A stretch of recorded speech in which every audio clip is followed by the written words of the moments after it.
Buonasera, welcome back to our Italian for Beginners. This is lesson 30, lezione 30. So we have done quite a bit. If you were studying in college, for example, college or not necessarily, if you are doing like private tuition, normally once a week, lesson 30, that is quite a lot. You'd be more than 6 months. So remember that every lesson in real life, obviously, you would cover a lot more in a lesson, and both if you're in a group, but especially if it's just one-to-one.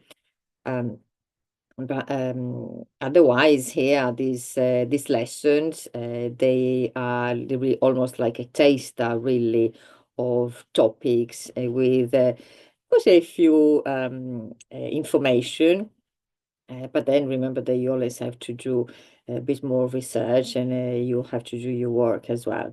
Let me remind you that I am always very happy to cover topics. If you have any ideas or suggestions about things that I haven't covered yet, feel free to make a request. And I will definitely make a video about it, and I will fit it in whenever it makes sense, because obviously we need to follow a certain order and add gradually. So this lezione 30, we're going to talk about, we're going back a little bit to grammar. I have as I said, maybe a couple of videos ago, I have left a bit of a gap or some time really after introducing the past tense, because I wanted you to um, spend some time watching videos which are not in this playlist for of Italian for Beginners. They are in on my channel, and where there is a mixture of videos that cover different topics of different levels. So some of those videos are for intermediate and advanced. However, others are for all levels. So you will find them useful too. So I hope you have had a look at those who do say Italian for all. Feel free, if you have, if you feel up to it, feel free to watch other things, maybe intermediate.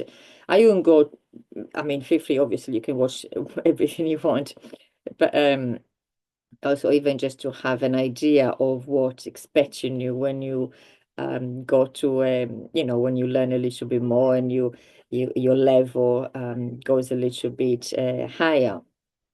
But otherwise, if you are still, if you consider yourself still a beginner, maybe it's better to stick to those videos that do not say intermediate or advanced. And especially, I hope you have had a look at the passato prossimo. There are at least two videos on my channel about this tense. So this is the very first past tense that is very useful to learn. Right, so we're going to, as I said, talk about grammar, something that I have a little bit included, but without really mention it or mention what it was exactly in one of the past videos when we talked about doing shopping. So let's see, and this is actually doing the shopping. It's a very good um, topic really to introduce this grammar. So let's start from this. We have a dialogue here. This is a dialogue from one of the books that I used, especially when I used to teach in colleges, adult education, but not only, also one-to-one. A very good book, because especially not necessarily, well, I don't know, it depends. Everybody, there are so many books really, and there isn't one which is perfect, and everybody has different top with different tastes as well. This one is mainly good when you are not really studying by yourself. Is more when you're following it with a teacher, because you do need a bit more to complement, really more information to complement what you have on the book. However, I said it is quite a good book because you have quite a few topics. There are 10 units, and then you have so with all dialogues, and it comes or used to come with well, first with a cassette and or with a CD, and then you have at the back you have homework for each of the units, and then you have the keys or the answers um, for the homework, the exercises, and then some grammar at the end. So one good book that I've used quite a bit. So I'm going to read this dialogue. This dialogue is in un negozio di alimentari. I did cut the title actually. So alimentari is something like food shop, basically, which is like maybe, at least in the UK, you'd call it like the corner shop. So those shops where they sell a bit of food, the basics especially, and a little bit of everything. So let's read this dialogue. There's a lady who goes and asks, so at the counter asks, very old school, really old style, ask the shopkeeper il commesso, whatever she needs. So let's go for it. You can see there is a red square, that would be the lady, and then we have a yellow triangle, which is the shopkeeper, il commesso. Buongiorno Angelo. Oh, buongiorno signora Ferri. Allora, cosa desidera oggi? Duetti di mortadella, ma la vorrei affettata sottile sottile, per cortesia. Ma certo, signora, guardi un po', va bene così? Perfetto. Ecco fatto. Ancora qualcosa? Sì, un pezzo di parmigiano, ma non lo vorrei troppo stagionato. Piuttosto fresco, allora. Sì, appunto. E quanto ne vuole? Circa mezzo chilo. Benissimo, mezzo chilo. Qualcos'altro? Sì, un litro di latte fresco, un vasetto di maionese, delle olive e poi dello yogurt magro. 2 confezioni. Benissimo. Allora, latte, maionese, yogurt. Le olive le vuole verdi o nere? Verdi e grosse, circa 2 etti. Altro? No, nient'altro, grazie. Grazie a lei. Allora, ecco, si accomodi alla cassa. Okay, so here we have, sorry about the little distraction. We've got a mini cat in here participating. Um, so you may hear lots of meowing at the back, in the background. So here we've got quite a few things that we have seen in the past lessons, um, especially when we've done the shopping, recent, the last couple of lessons, like food shopping, but not only.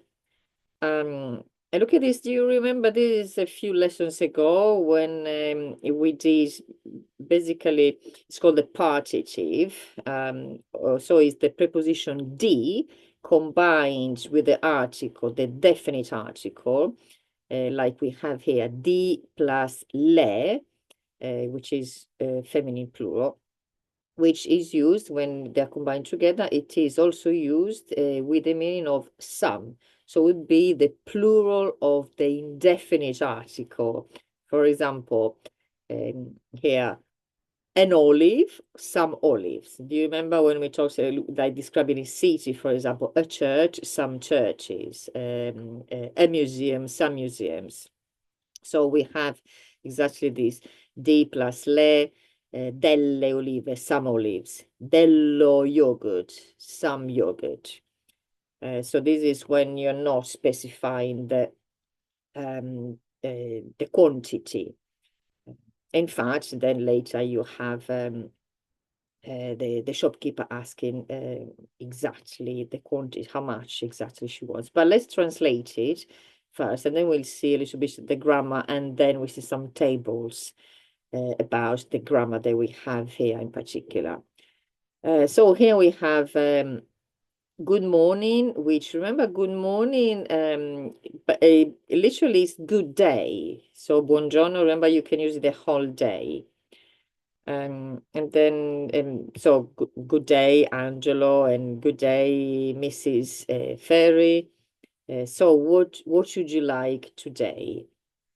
2 etti di mortadella. Do you remember when we did the food shopping where I mentioned etti?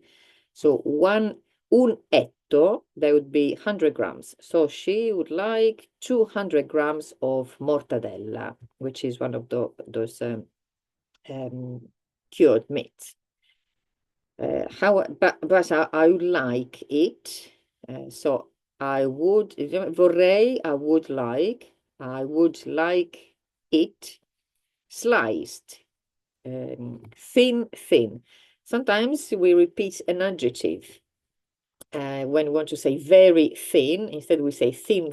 So we repeat the adjective instead of using the word very. Per cortesia is another way of saying please. So you can say per piacere, per favore, or per cortesia. Of course, madam, look at this, literally look a bit, look at this. Is this okay? Literally, is it okay like this? Perfect. Ecco fatto, it's like, here it is, all done. Anything else? Yes, a piece of parmesan, but I wouldn't like it too mature, rather fresh then. Yes, that's right, correct. Oh, exactly. And how much do you want? I would like, we'll come back to these little words, yeah? This is the grammar that we're going to cover. Approximately or about half a kilo. That's a lot of parmesan. But parmesan is really good for you, right? Good for your bones as well. Very well, half a kilo. Anything else? Yes, a liter of fresh milk, a jar of mayonnaise, some olives, and some yogurt, some low-fat yogurt. Magro means thin, literally. So you can use it, for example, if you're describing a person who is thin, you can use this adjective. Or if you're talking about food, magro would be like low-fat. 2 confezioni, so two jars or two tubs as well. Confezioni is a general word for it could be, as I said, a tub in this case, in case of yogurt, could be a little box, a jar. Confezioni is just a one unit, let's say. Very well. So milk, mayonnaise, yogurt. The olives, do you want them green or black? Green and large, around or approximately 2 etti, 200 grams. Anything else? No, nothing else. Thank you. Thank you. So here it is, and please make your way to the till. Si accomodi alla cassa. Cassa is the till. Si accomodi. In this case, it can be translated in other ways in different contexts, but in this way, please make your way to the till. If you will see this si accomodi, which is a formal way to address somebody, when, for example, you're asking, you can use it to ask somebody to have a seat, to make yourself comfortable, accomodarsi. Actually, it contains the word comfortable. So what we're going to look at in particular, apart from the couple of things that I mentioned earlier, we are looking at these little words, which actually were circled by me. So here, exactly, we said this Signora Ferri wants 200 grams of mortadella. And here she says, la vorrei affettata sottile. I would like it sliced very thin. And then we have something similar here. So can you see la? This is feminine singular. We'll come back to it, obviously explain exactly what it is. Here we have a piece of parmesan, which is masculine. and I would not like it, lo, too mature. So here, lo, masculine singular, because parmesan is masculine singular. Here, la, feminine singular, because mortadella is feminine singular. We're going to jump a little bit here. We're talking about le olive, the olives, feminine plural. So le olive, le vuole verdi o nere? Do you want them, feminine plural, green or black? So we have 3 examples of what we're going to look at today. Plus, we also have this little word, ne. So this one, we were talking still about the parmesan. She wanted a piece of parmesan.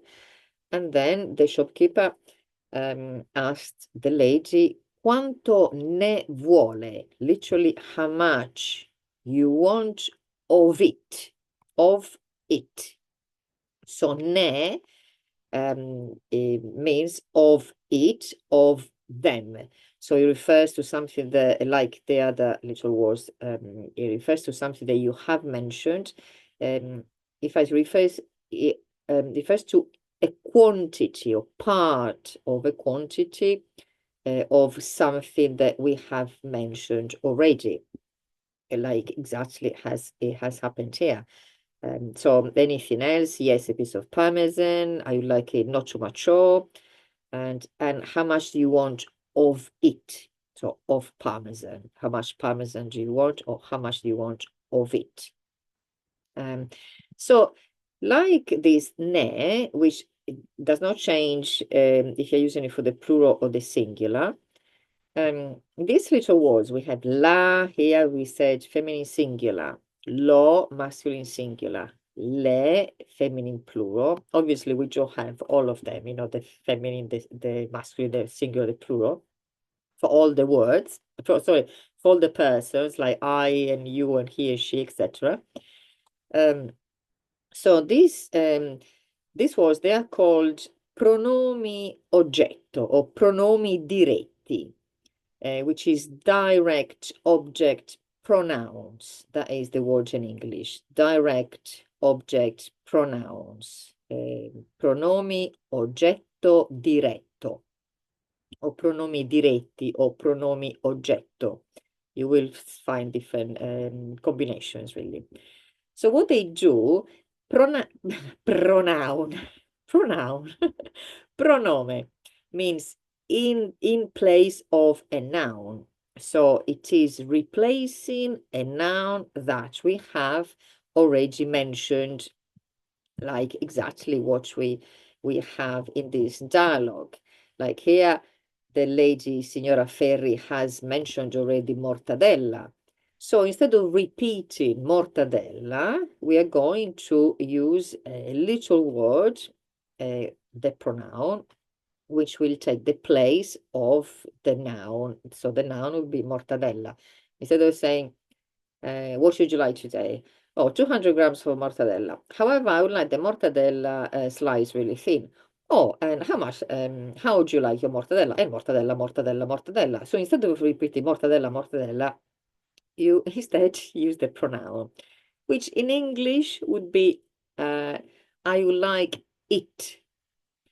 So it referring to mortadella, which is an object, it's not a person. Here, exactly the same.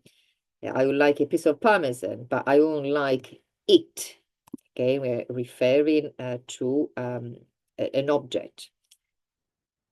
Here we have instead the olives, which is plural. So the olives, do you want them? Because it's plural. Do you want them green or black? Again, so we don't repeat olives, olives, olives all the time. We can use this pronoun. So a replacement for the noun. As you can see here, we're going to see it a little bit better, as I said, in the tables. As you can see here, look at the word order, which is the opposite or different from English. In English, I would like it sliced thin. Or I don't want it too mature. And here, the olives, I want them. So in English, the position of the pronoun is after the verb, the conjugated verb. In Italian, instead, they come before the verb. So if we were translating literally, following the order that we have here in Italian, it would be, so I would like 200 grams of mortadella, but I would like sliced thin. A piece of parmesan, but I don't want too mature. So olives, them I want, no, them you want green or black. So the order is different. However, exactly in the same way that like Italians and not only many other people when they learn English, they need to learn the word order that is correct in English. It is a bit difficult at the beginning. However, it's just a question of practice and habit. You just get used to use it basically in a position that is not familiar to you, meaning you English speakers. I know that there are not just English speakers or not English native speakers. However, if you're following these lessons, even if English is not your native language, obviously you do have a good knowledge of it. Of it. And by the way, talking about of it, which is the ne, exactly the same position in the sentence, the same word order. It comes before the word, the conjugated verb. How much of it do you want? Exactly like that. So here I said we've got these pronouns in a context. So in a real life context, and we've seen them in different sentences. Now let's see the list. So a list of all of them. We're going to see them first in a more simpler way. Oh, let me see what happened here. Lost. Need to share it. There. So here we have all these pronouns. So these are, I say, pronomi oggetto diretto o pronomi diretti o pronomi oggetto. I'm going to mention everything that is here. Don't worry, it is, especially it's a new thing, and there's plenty of information here. And we will come back to these things. So don't worry if you don't, absorb and remember everything. Obviously, you can watch the videos again. But this is an introduction, and then I'll do them again in different so using them in different contexts, different situations. So this is just the very first time that I'm actually talking about these pronouns. So we have these are the ones. The first list here is the one where we saw the, I see law. We have law, the one that we saw in the dialogue, law and la, and then we saw le. So remember, as I said, we do have one for each person. So remember that when I say persons means I, you, he, she, we, you plural, and they. That's what I mean. And sometimes we have also distinction between the masculine and feminine. So let's see what we have here. So remember, as I said, these are used to replace a noun or something or someone as well that we have mentioned before. Exactly like talking about the mortadella or il parmigiano or le olive. So let's see them exactly as they are. As you can see, we have so a singolare e plurale, as I said, we have forme atone e forme toniche. This, as I said a few times before, in order to learn a language, you don't necessarily need to learn all the grammar terminology. It just helps remembering the names of these things just to know what we're talking about. That's just to make it simple instead of saying, do you remember those things that do, blah, blah, and you have to list all of these, those things that you use, blah, blah, blah. Instead, if you say the name, like pronomi diretti, or in this case, forme attone. In English, normally these are translated with weak form and strong form, because the weak form is not really weak, but it's used normally. Actually, the weak form is used the most in the ordinary, let's say like this, in ordinary sentence.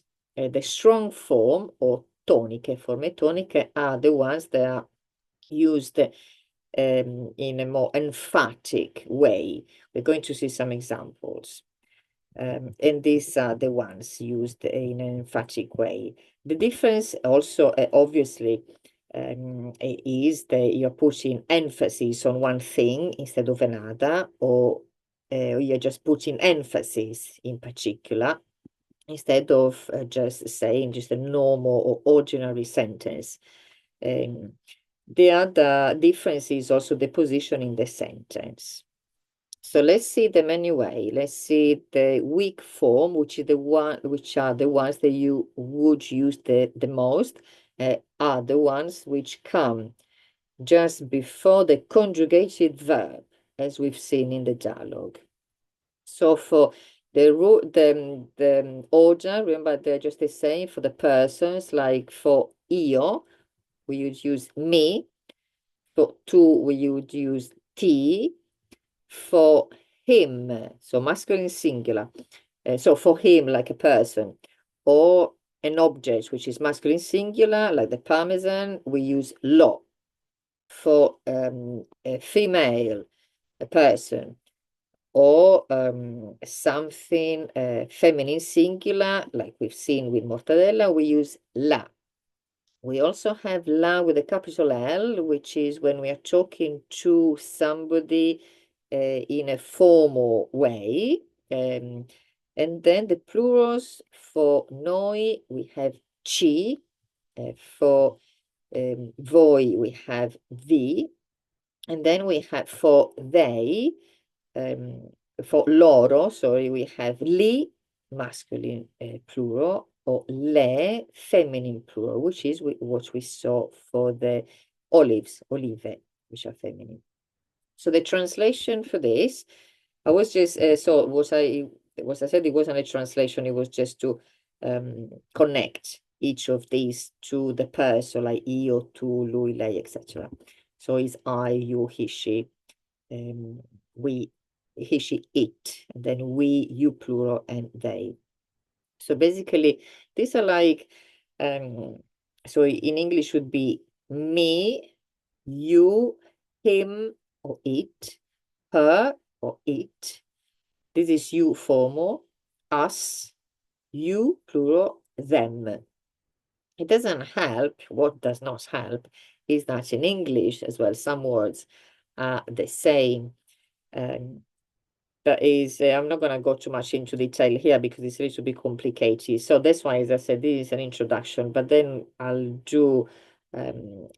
publish more videos about this and going a little bit more in depth to understand more differences between English and Italian, and what the difficulties and the challenges are when we are using them, and especially how easy sometimes, or in fact, how somebody can get confused with this, like with other things.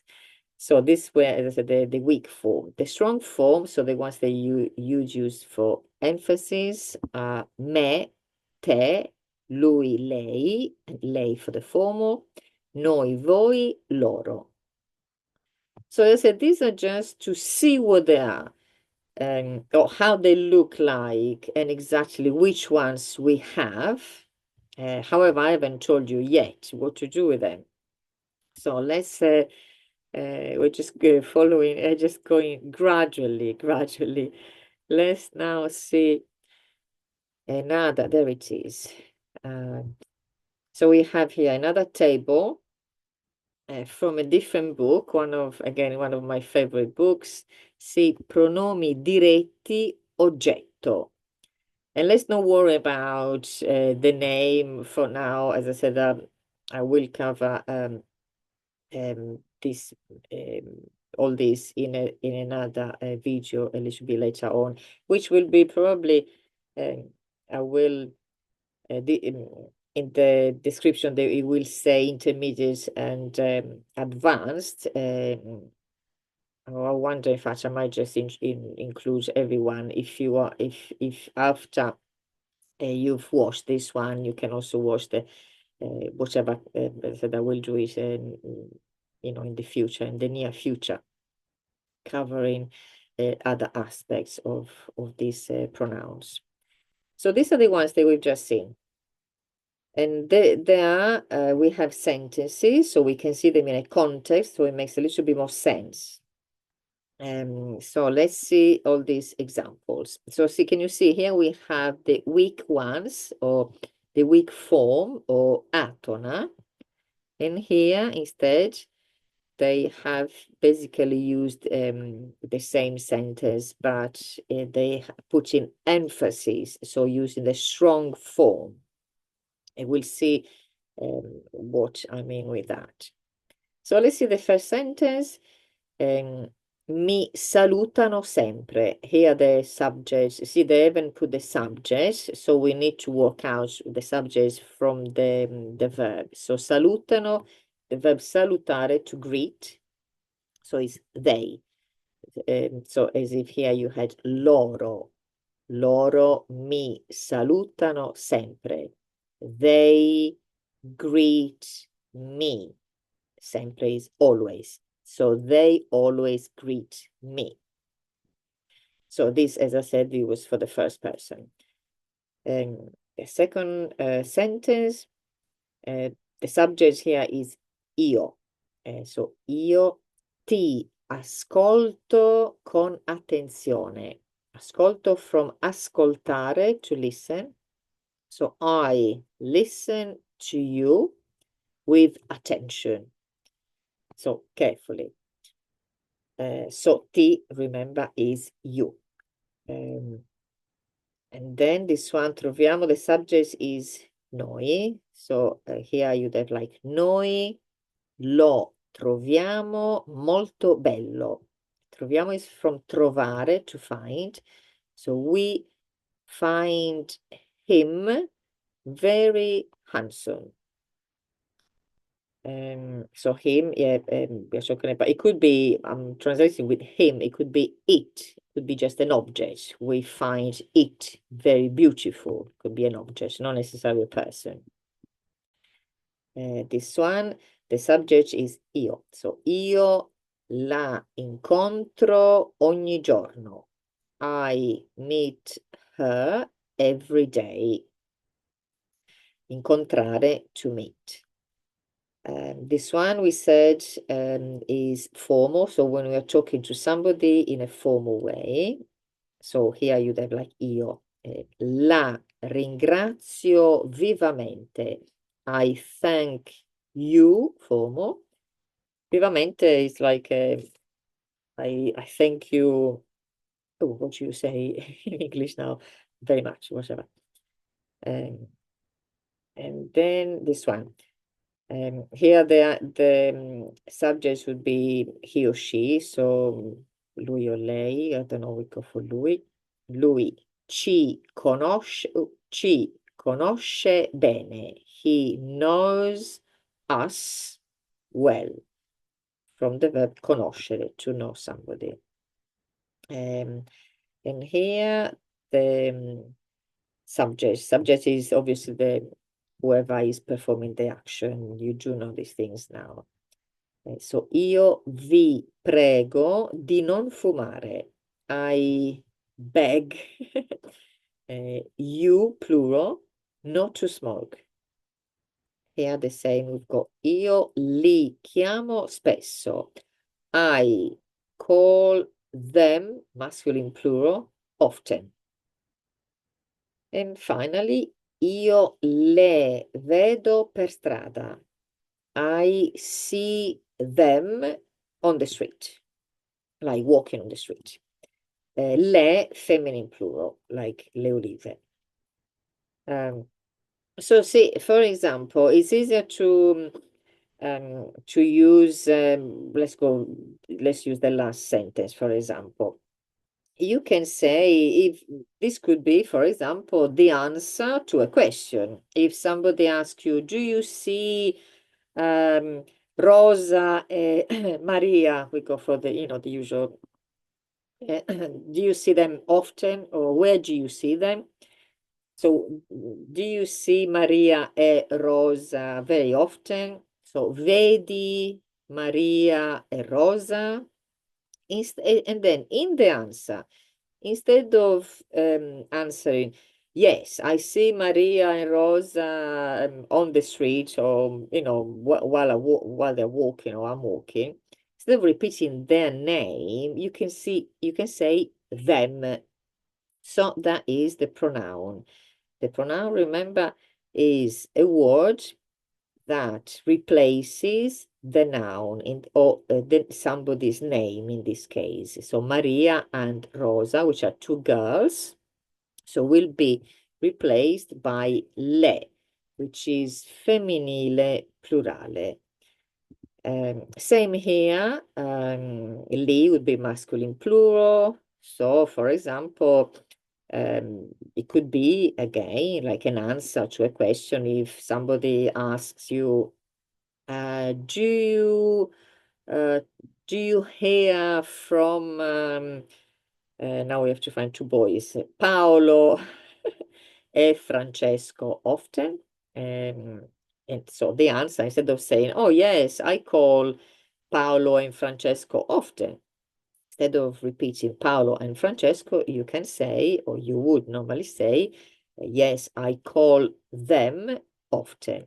So them would be li chiamo spesso. We, in this case, for example, instead of saying, oh, I beg, and then you say everybody's name, you and you and you and you and you and you and all of you, not to smoke, you just use one word. Same here. So this is the same principle. So as we said before, look at the position. They are before the conjugated verb. They greet me. Me, they greet. Oh, I listen to you. To you, I listen. Here we decided there was a him. So we find him. Him, we find. Her, I meet. You, remember this is the form of you, I thank. Us, he knows. So that would be literally, that would be the word Georgia. In English, as we said earlier, the word Georgia is after the verb. They greet me. I listen to you. We find him. I meet her. So all after the verb. So let's see now. So this, as we said, this is the weak form, which is how we normally use them. And then we also can use them. We also have the strong form, which is when we're putting emphasis. What do we mean we're putting emphasis? Let's say we're going to use exactly the same examples.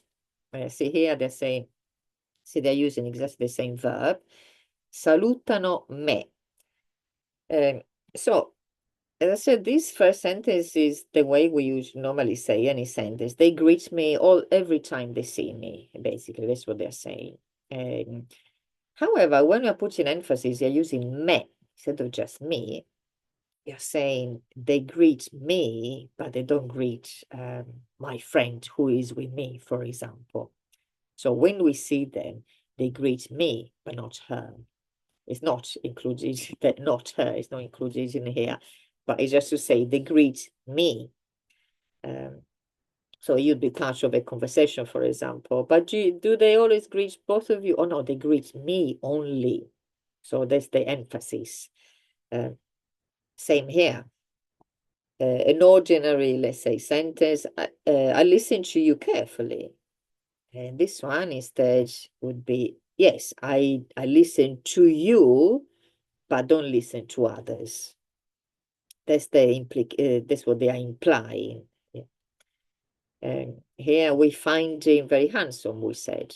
We find him handsome, but not his brother. So, yeah. I meet her every day, or I meet her every day, but I don't meet any other members of her family. For example, I'm just adding to the context to explain a little bit what this emphasis about. Same here with the formal. Yes, I thank you. However, your husband is absolutely rude. Here, vi prego di non fumare. I beg you not to smoke. And here is where I pray you, not the others. The others can't smoke, just you. You cannot. Or you I have to beg. The others have stopped already. This one's, I call them often. And this one is I call them, but I never call their friends. Don't like them. Same here. I see them every day. In fact, every day I'm imagining myself. I see them when they walk. I don't know, when they go past. And here you can say, I see them, feminine plural, but I never see, I don't know, their boyfriends. Yeah. So this is, obviously, it is easier in a context, we had like a more complete sentence, a more complete situation, really, then it's easier to see.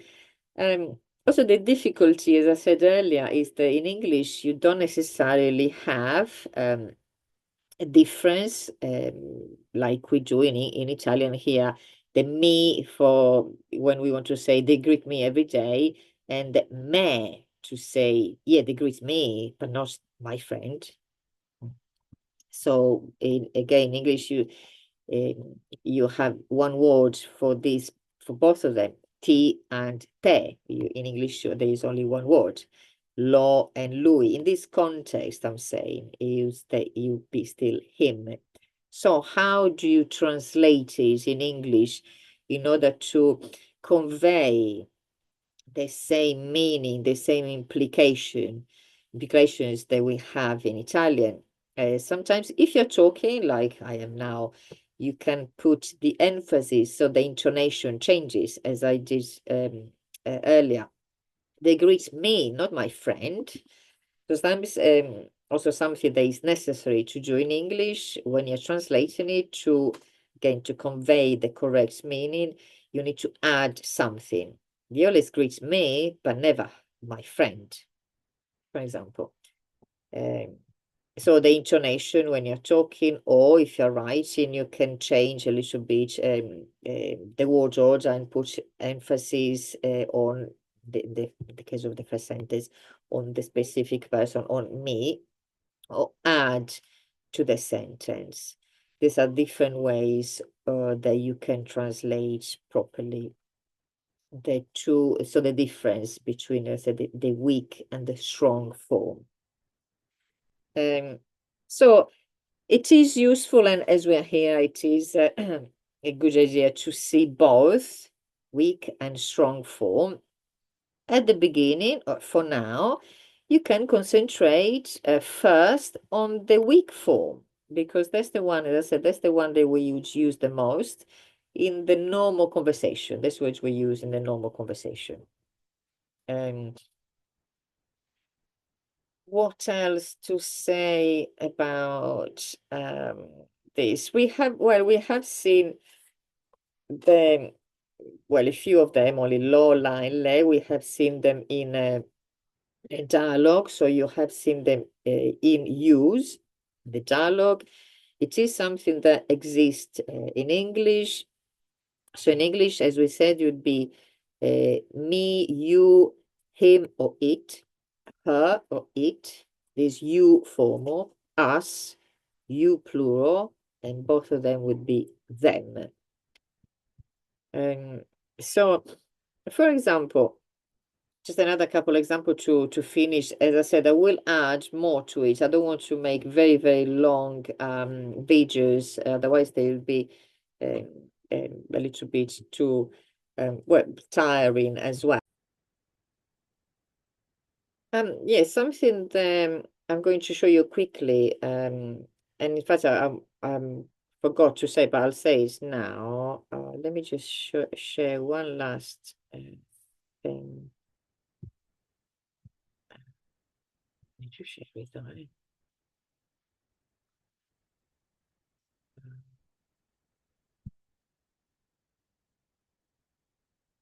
Where is it gone? This one.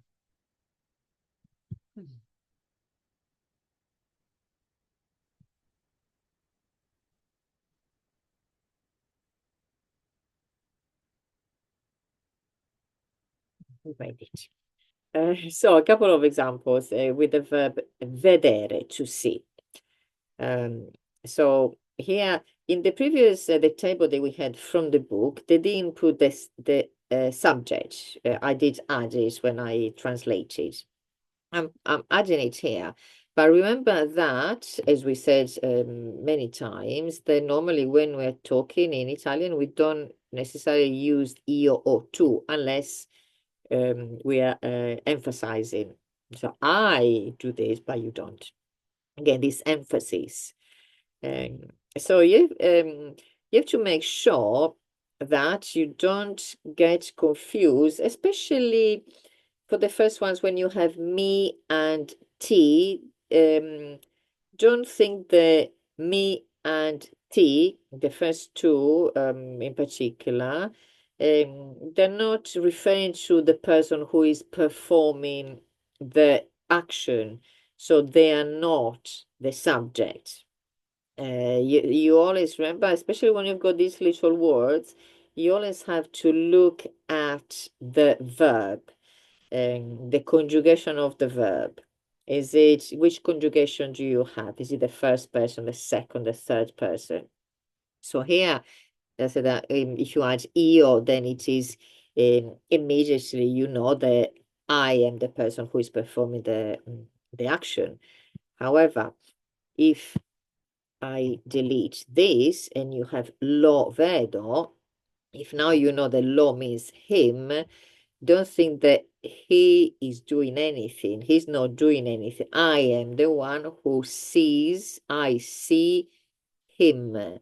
So make sure you don't get confused. Do not get confused because they're all these little words. So don't get confused with the pronouns and the subject. The subject is the one that performs the action.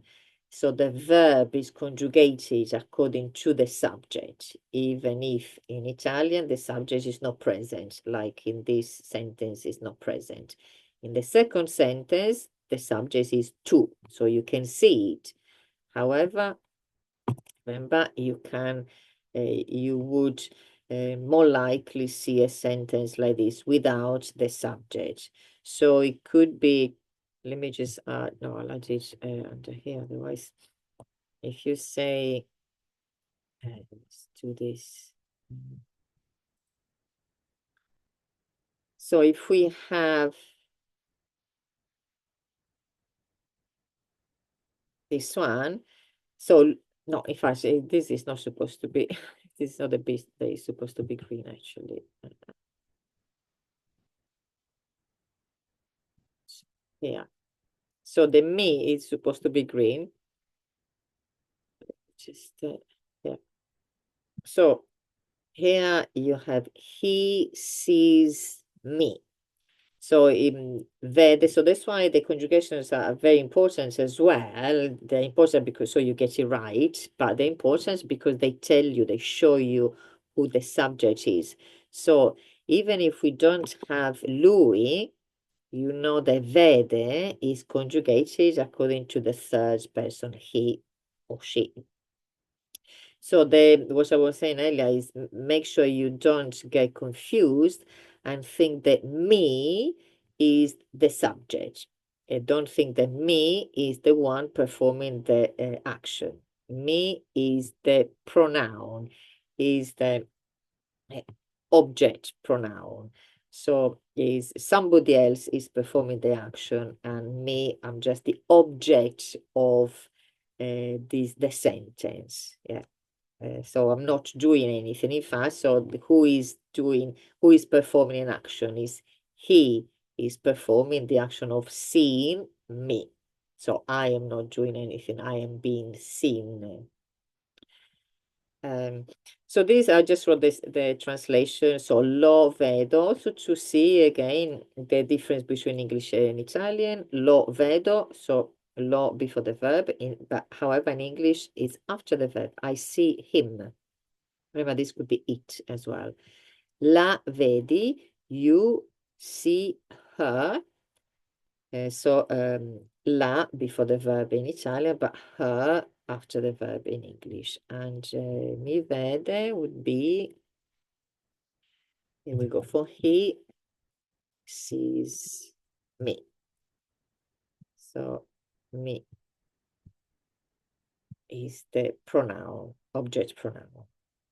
And I'll leave it here before it gets a little bit too complicated. As I said, I will definitely post more videos about these pronouns just to clarify, any doubts. And as I said, also to make sure you don't fall in traps, and it's quite easy really, and especially to see a bit more the difference between the English and Italian, and especially what can be a bit more challenging and confusing between the two languages, especially when it comes to these little words, and also this here really is the point, especially that is the point where many students, English speakers, they, as I mentioned before, unfortunately in England, at least, or in the UK, they don't really do a lot of grammar in schools now,